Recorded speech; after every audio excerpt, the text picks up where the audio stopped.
Hello అందరికీ, మీరు non stick ప్యాన్లను వాడుతున్నారా? కడగడానికి ఈజీగా ఉంటుందని, తక్కువ నూనెతో వంట చేసుకోవచ్చని చాలా మంది నాన్ స్టిక్ ప్యాన్లనే వాడుతుంటారు. అయితే నాన్ స్టిక్ ప్యాన్లు ఎంత హానికరమో, వాటిని సరైన పద్ధతిలో వాడకపోతే ఎలాంటి ఆరోగ్య సమస్యలు వస్తాయో ఈ వీడియోలో చూద్దాం. నాన్ స్టిక్ ప్యాన్ పై ఉన్న కోటింగ్ దెబ్బతింటే లేదా ప్యాన్ పాడైతే వండే సమయంలో హానికరమైన పదార్థాలు ఆహారంలోకి కలిసే ప్రమాదం ఉంది. కాబట్టి ప్యాన్ పాడైందని గమనించిన వెంటనే వాడటం ఆపేయాలి. నాన్ స్టిక్ ప్యాన్లపై ఉన్న ప్రత్యేకమైన కోటింగ్ టెఫ్లాన్ అనే కెమికల్ తో తయారు చేస్తారు. ఆ ప్యాన్ ను ఎక్కువ వేడి మీద పెట్టినప్పుడు ఆ కోటింగ్ కరుగుతూ హానికరమైన వాయువులను రిలీజ్ చేస్తుంది.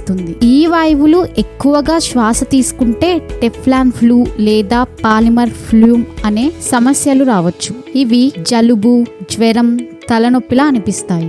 గీతలు పడిన ప్యాన్ నుంచి చిన్న చిన్న కోటింగ్ ముక్కలు విడిపడి వండిన ఆహారంలో కలిసిపోవచ్చు. చాలా చిన్న మోతాదులో ఇవి శరీరానికి నేరుగా హాని చేయకపోయినా తరచూ జరిగే దీర్ఘకాలిక సమస్యలు వచ్చే అవకాశం ఉంది. సో ప్యాన్లను ఎప్పటికప్పుడు చెక్ చేయండి. లోతైన గీతలు లేదా కోటింగ్ విడిపోతే వెంటనే మార్చండి. మెటల్ స్పూన్లు వాడవద్దు, బదులుగా వుడ్, సిలికాన్ లేదా ప్లాస్టిక్ స్పూన్లు వాడండి.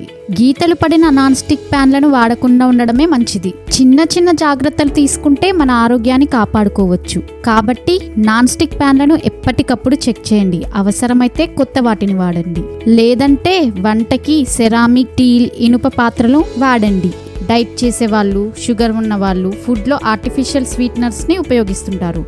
దీనివల్ల జీర్ణ వ్యవస్థ దెబ్బతింటుంది. అంతేకాకుండా ఫ్యూచర్లో చాలా ఆరోగ్య సమస్యలు వస్తూ ఉంటాయి. అయితే ఈ ఆర్టిఫిషియల్ స్వీట్నర్స్ని ఉపయోగించడం బదులు తాజా పండ్లని, తేనె, బెల్లం ట్రై చేయవచ్చు. వీటి వల్ల ఎలాంటి ఆరోగ్య సమస్యలు రావు. ప్లాస్టిక్ వాటర్ బాటిల్స్లో వేడి వాటర్ నింపి ఆ వాటర్ని తాగకండి. వేడి వాటర్ నింపడం వల్ల బాటిల్ నుండి కెమికల్స్ రిలీజ్ అవుతాయి. ఆ నీటిని త్రాగినప్పుడు బాడీలోని హార్మోన్స్లను దెబ్బతీస్తాయి. అయితే ప్లాస్టిక్ బాటిల్స్ బదులు గాజు బాటిల్స్, స్టీల్ బాటిల్స్, మట్టి బాటిల్స్ బెటర్. మీకు ఈ విషయం తెలుసా?